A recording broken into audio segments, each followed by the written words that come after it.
What is up, guys? Welcome to my trailer breakdown for Arrow Season 8, Episode 3, titled Leap of Faith, the 8th to last episode of the show ever, but also considering Episode 9 isn't really an episode of Arrow, it's going to be a pilot episode for a new TV show, or a potential new TV show, and Stephen Amell isn't even going to be in it. This is kind of the 7th to last episode of Arrow ever. Now, with that in mind, we'll watch the trailer, and I'll break it down and talk about everything that there is to know about this episode. To join the League, your old self must die so that your new one may be reborn.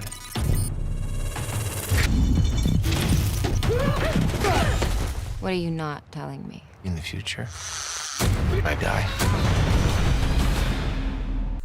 Now, the trailer begins with Oliver holding a torch, walking through something. According to the synopsis, it's a maze of catacombs, but he's looking for something. According to the last episode, we learned that he's looking for information about the Monitor in order to see if he can trust him. Now, I said this in my review for episode 2, but I don't think the League of Assassins should have any knowledge about the Monitor, considering he's a cosmic being who, in the comics, didn't have anything to do with humanity or Earth at all until the Crisis came around and he had to get the help of all those people. That doesn't include the fact that he adopted Harbinger, but it means that he never had any contact with any human being or Earth at all, except for adopting Lyla Michaels. And if that is the case in the Arrowverse as well, then the League of Assassins shouldn't really know much or anything at all, shouldn't even know about the Monitor. So I do think that part of it, I hope they explain why the League of Assassins know about him. I hope they explain that the Monitor came to Earth maybe a long time ago, which is why the League of Assassins and also the Crescent Order know about the Monitor. But this also does raise a couple other questions.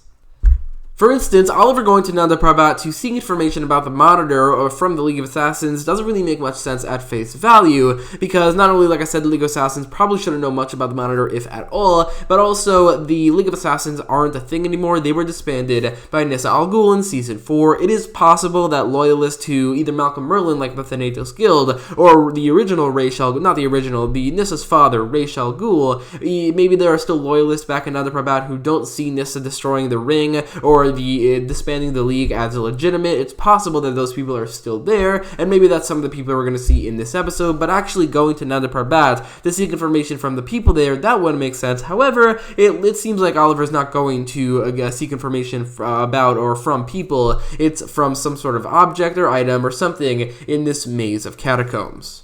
So I didn't talk about Thea or Talia coming back yet in this episode, which is something that I'm really excited for both of these characters. Thea we haven't seen since Season 6 when she left the show with Nyssa and Roy, and while it doesn't seem Nyssa is around, and it's obvious Roy isn't going to appear in this episode, and probably won't appear very much in this season, Thea is seemingly still on her mission to destroy the Lazarus Pits. Either way, considering she hasn't appeared in a very long time, I'm definitely very excited to see her return, and hopefully she's also going to be returning in the upcoming Crisis, because if she doesn't, and if she doesn't like die in this episode or something like that, then it wouldn't really make much sense for her to not at least try to help out in the upcoming crossover.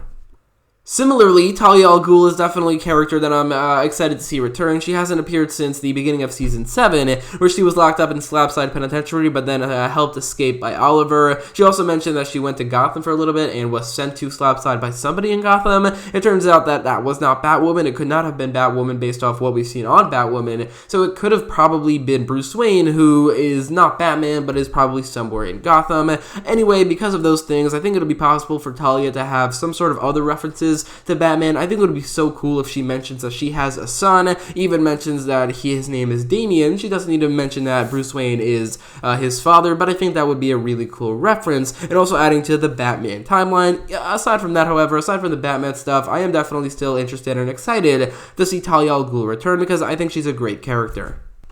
But Talia being around here does bring up the question of what are they doing here. Like, it seems like Oliver does run into Thea on her mission to destroy the Lazarus Pits, and which is why I think Nyssa is probably going to appear as well, but for some reason they're keeping that a secret. But the question is, why is Talia there as well? Is she helping out Thea? Maybe Oliver helping her escape. Now Talia is paying Oliver back by helping his sister destroy the Lazarus Pits, also because her connection to the Lazarus Pits would definitely maybe motivate her to do that. Other than that, really, I wouldn't really know at this point why Talia is with Thea, or with at least Oliver on this mission, but I am definitely still excited to see both of these characters in this episode.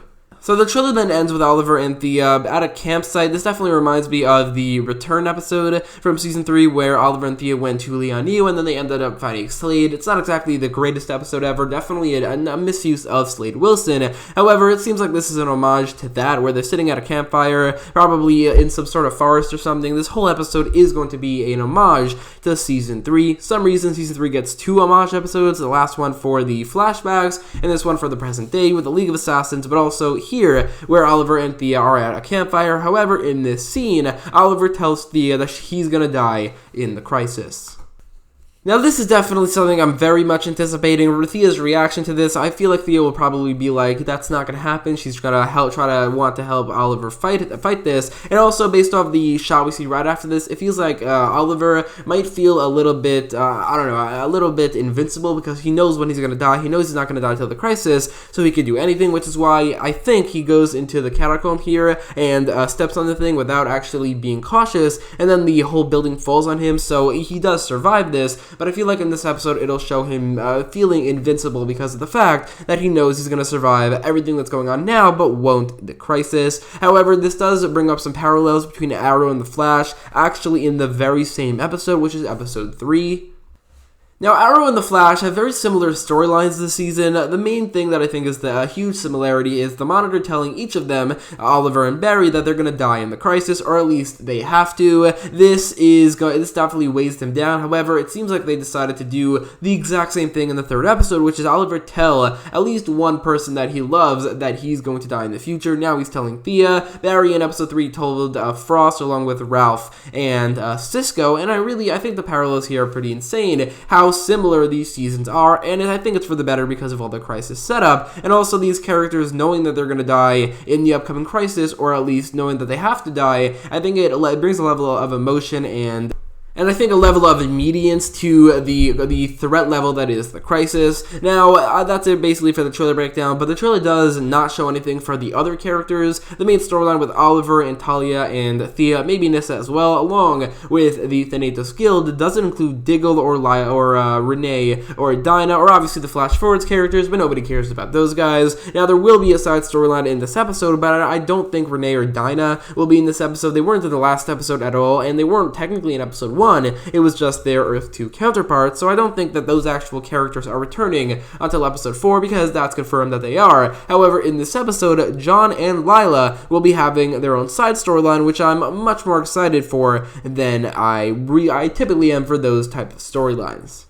The synopsis says that John and Lyla partner on a special ops mission, but it's going to be a lot more than that. It doesn't really matter what the special ops mission is. It probably won't mean anything. What will mean something is Lyla revealing to John who she's working with, the fact that she's working with the Monitor. The showrunner behind the show said that we're going to be learning whether or not Lyla's been working with the Monitor this entire time in this episode, based off her dialogue from episode 3, saying that she suffered from survivor's guilt and then tried to pray to a god. It seemed like that's when she met the Monitor, but I would prefer if she was raised by the Monitor, like in the comics. So in this episode, she will reveal to John this. I'm really excited to see this. I'm really excited to learn Lyla's backstory with the Monitor, but also John's reaction to this, which has got to be insane.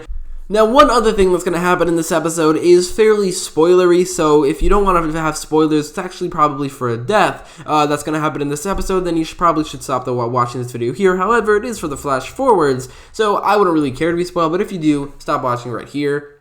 The episode 4 synopsis teases the fact that The episode 4 synopsis teases that future Team Arrow will be suffering a loss. In episode 3, it says that meanwhile, reeling from the loss of one of their own, the future Team Arrow figures out another way to stop JJ. This means that probably one of the core team members is going to die in this episode. Now, if I had to guess, I would probably say Zoe. She's the only member of this team, I'm pretty sure, who isn't a series regular in this season. Even JJ is a series regular, but Zoe isn't. Probably because she's not going to appear in as many episodes. Maybe because she's going to die in this one, or maybe she's going to, maybe the loss isn't about a death, maybe it's about a betrayal or something, I don't know, but I think that because of all those things, Zoe Ramirez is going to die in episode 3, or at least betray the team, which I don't really care about very much. I don't really care about the Flash Forwards. I haven't at all, except for that one scene in episode 2. However, I guess that's probably something that's going to happen in this episode.